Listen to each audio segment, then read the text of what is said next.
Welcome to Hormonify University. Our purpose here is to teach you what you need to know before you make any decisions on hormone replacement therapy and hormone balancing, which is what we've been doing since 1996. Taking care of the patients, I see that half of the time I'm actually being an educator. Unfortunately, a lot of the doctors have not had the experience or the interest in learning about menopause, learning about hormone replacement therapy, learning about balancing your hormones, and the patient is left to their own devices to figure it out. So I'd say half of my time in the consultation is educating the patient as to what they need to know. As brought to my attention, a lot of times you don't know what you don't know, which means you don't even know to ask the questions.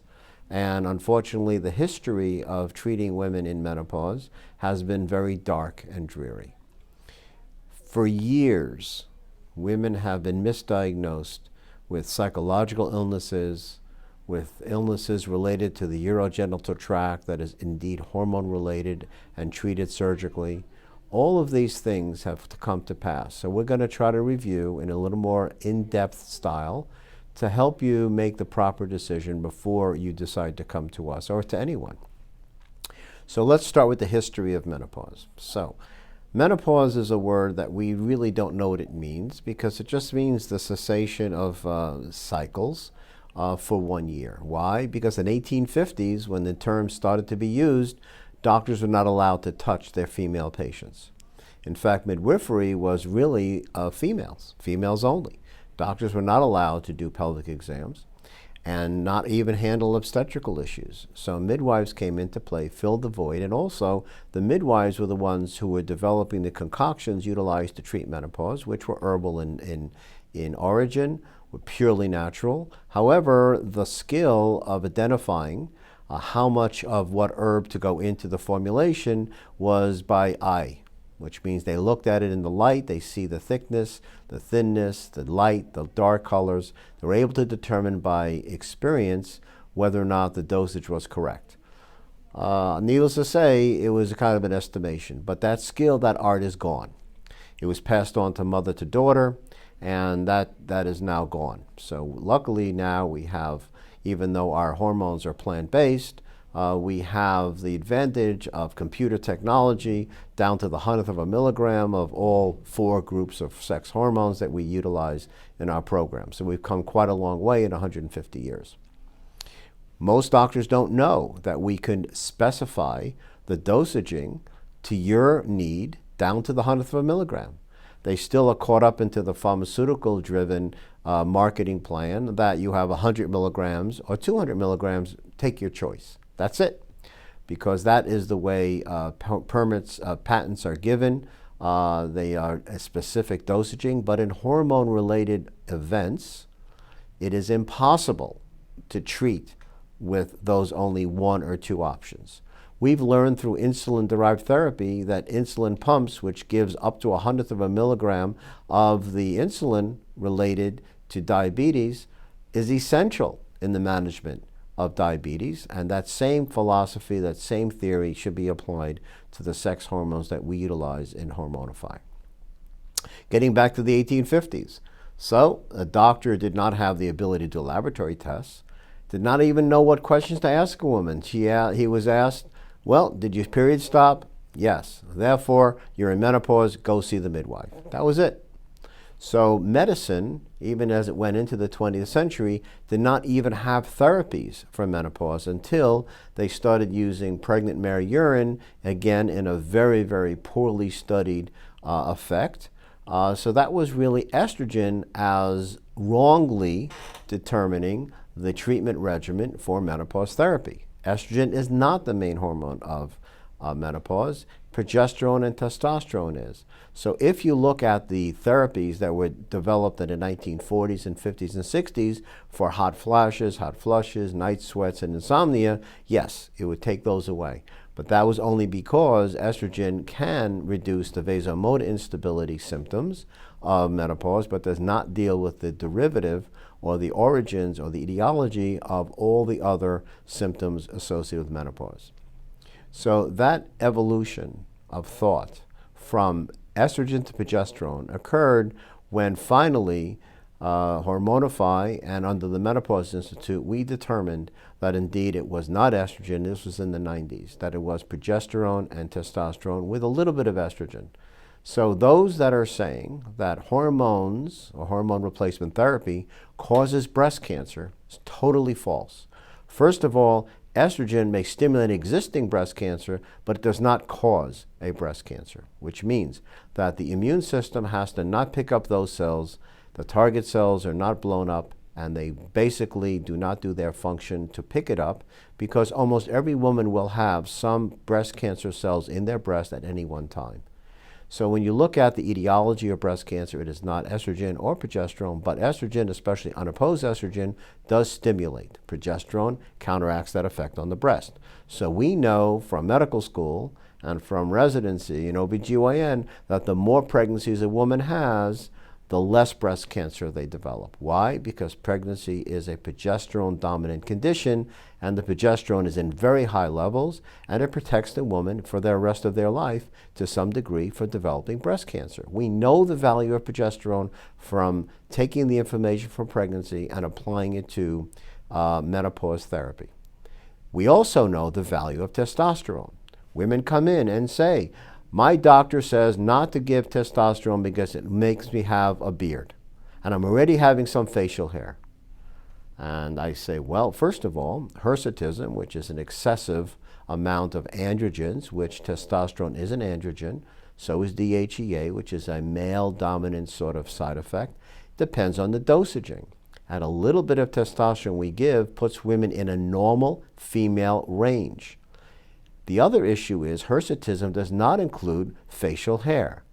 Facial hair is almost always a genetic trait from grandmother to mother to daughter, and it does not relate to elevated levels of androgen.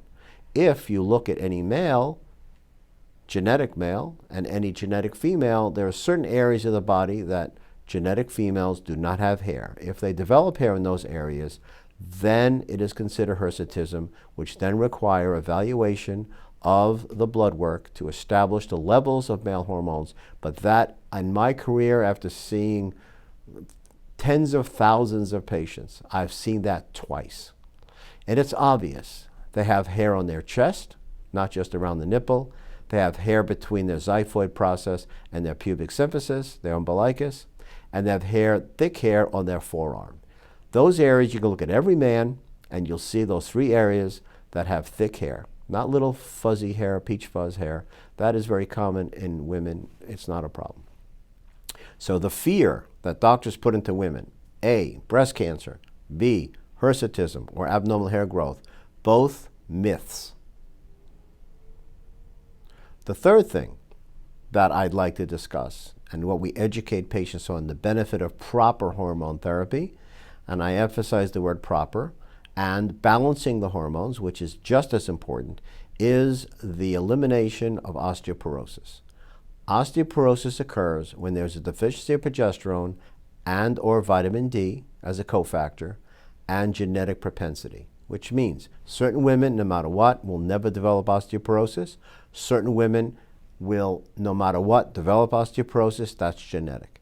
But the change from progesterone being produced in a woman not only during pregnancy, but also during her luteal phase of her cycle protects her from bone loss, which is why 99.99% of women in their 20s do not have bone loss.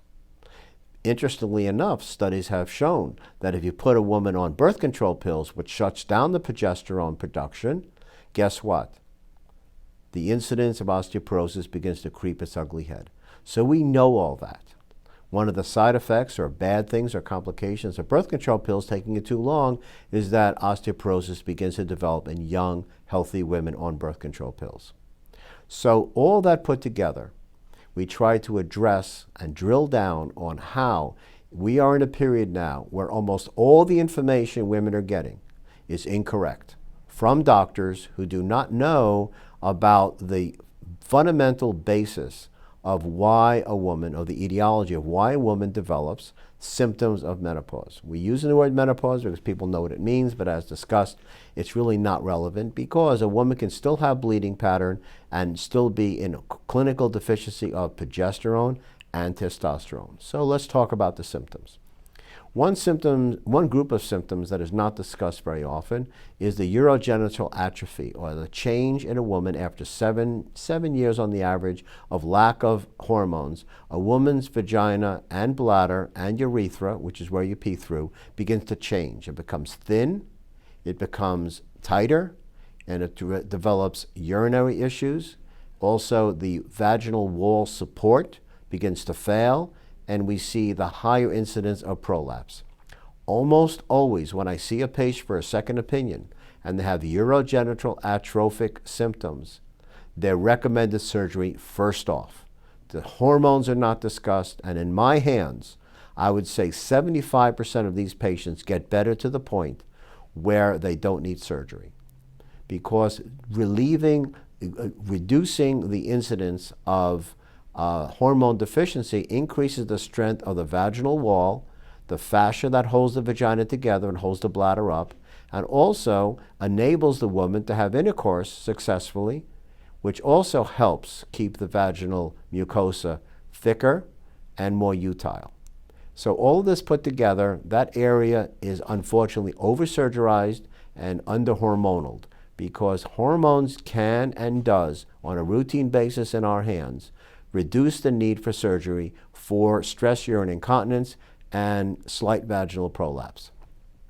There is a procedure out there that have been developed by companies to actually use laser to cause injury to the vaginal mucosa, which then creates edema and thickening and helps women who have slight prolapse and vaginal atrophy. That is fine for a year, more or less, but then it comes right back because it does not deal with the etiology of the problem, which is hormone deficiency. I won't name the name of the companies that are pushing it, but doctors who do the procedure should know better that that is not the procedure of choice. That is a procedure that may be temporarily helpful, but there's no reason why they should not be referred to Hormonify from all over the country to treat first, take care of it, and not have to spend thousands of dollars for a procedure, which will be required to do every year or year and a half.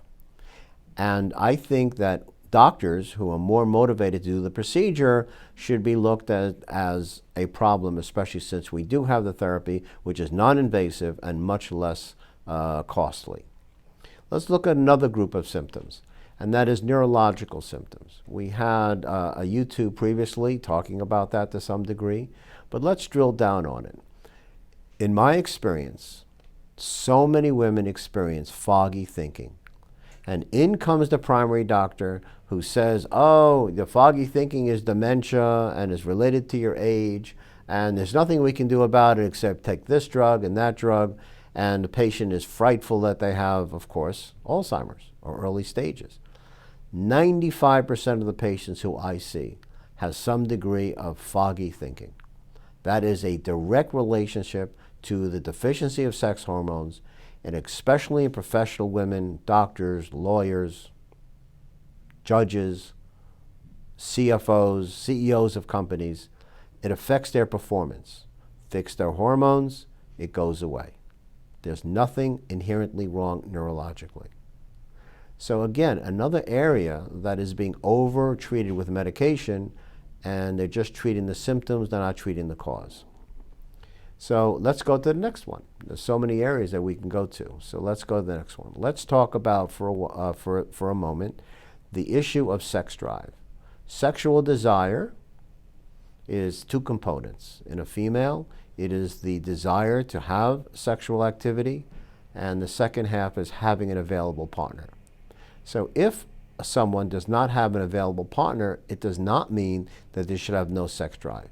Many women in the previous generations suffered from this malady secondary to sex hormone deficiency, such that it affected relationships, their marriage, their husband, their family structure, when hormone replacement therapy today is available, whereby the woman, with or without an available partner, will have the desire to have sexual intercourse.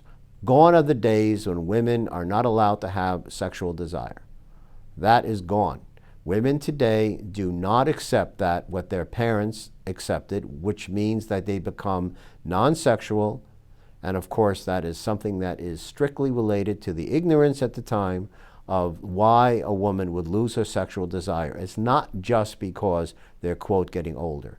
I have patients here in Florida who are well into their 70s and 80s who come to me specifically because they're divorced or they're widowed, and they meet someone who wants to have sex with them, and they're so afraid because they know they cannot.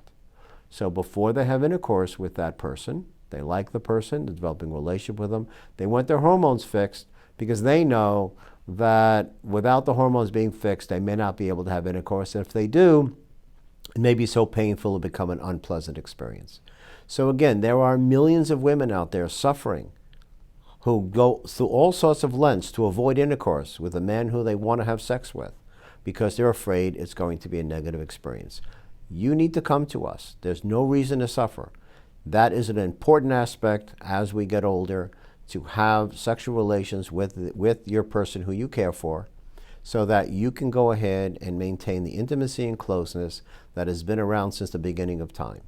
No more are the days where you have to sit there and worry about whether or not it's going to hurt, whether or not it's going to be unpleasant, because that fear is going to affect your relationship. I have women who come in to tell me that they meet guys and they want to have a relationship with them, but they're so afraid because it's going to come to sexuality, and they're afraid that they can't perform. So again, you need to deal with the fact that that is a normal, healthy process. And unlike previous generations, we now recognize that as you age through the years, you do not have to lose that important aspect of a relationship, which is the sexual intimacy and sexual satisfaction you can share with your partner. Another area that I'd like to touch today is the area of anxiety and depression. We mentioned in a previous video, I think it's on the YouTube channel, that it basically tried to go and explain that the misdiagnosis of anxiety depression is because, yes, anxiety and depression occur, but that may be a normal response to trauma, maybe a normal response to the stress of living today, but there is an added feature, and that is that as women go through hormone deficiencies, their anxiety and depression can be out of control.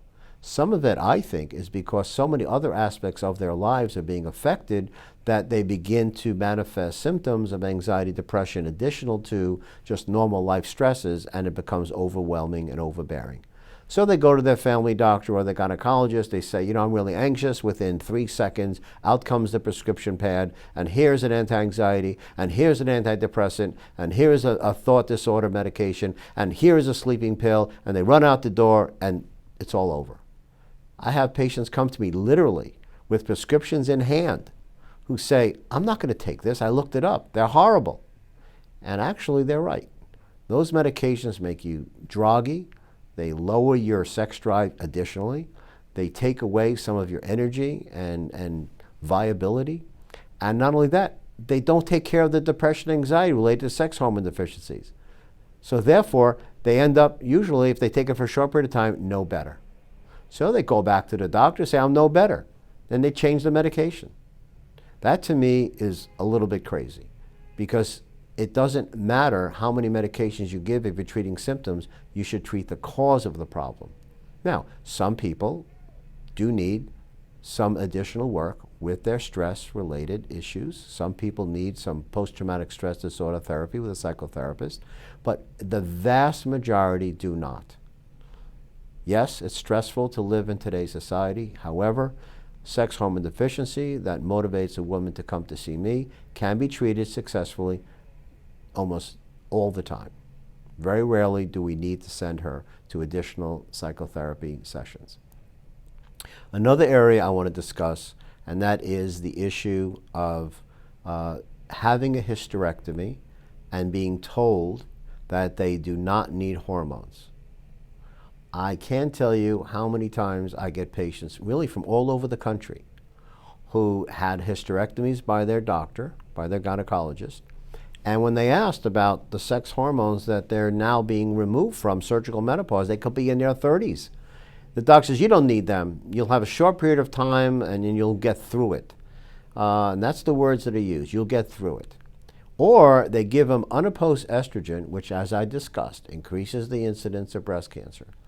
And why? Because they say you don't have a uterus, therefore you do not need progesterone. I'm not kidding. That's what they say. And if you listen to this video, you realize that progesterone is the key hormone. So they're missing the whole point. They're giving unopposed estrogen, which increases the risk of breast cancer, with the misconception that they do not need progesterone because they don't even know, believe it or not, that progesterone is the main hormone of menopause, of sexual hormone deficiencies. In our experience and our research, which is quite extensive, we concluded that that is wrong, straight out wrong. So what we try to do is explain to the patient. Sometimes we get a call, the patient is desperate. They say, my whole life is falling apart. I had ovarian issues, I had to remove my ovaries, and they said, well, too bad, have a nice life. Well, first thing we do is we do evaluate all of their hormones to make sure that we can properly balance them. It's not just giving them progesterone, it's also balancing them in such a way where the estrogen level is also balanced out, and testosterone, and almost always, depending on how stressed out they are, adrenal gland issues do come to rise. So I think that when you finally get down to it, all of these issues are issues that were resolved in our mind over 20 years ago. It is now 2021, and we find patients being treated as if it was 20 years ago. It has not moved, which is really unfortunate. So as I say, about 50% of my time is educating patients and trying to educate the doctors. Many times I will have the doctor call me. We sit down with them and we explain to them what we do here. We give them references so they can read and understand it so that there's no conflict. And doctors appreciate that. We have hundreds of patients who are doctors who do know what we're doing is exactly medically correct. We're in Florida. We take care of people in 49 states. We have no one yet from Alaska. We do have someone from Hawaii. So in Florida, we have malpractice attorneys on every corner. And I've been doing this since 1996. I guarantee you that if this causes breast cancer, if this is a problem, I would have been sued out of business a long time ago. So we don't have that fear. We do not have that risk because this is the truth. Replacement of therapy and done in a professional manner with the correct collaboration with your history, with your age, your weight, your hormone levels is very important to do comprehensively, and that's why we're successful. We're not a one-night stand. We are the long-term relationship for hormone replacement therapy because unfortunately we haven't figured out yet how to give long-term management.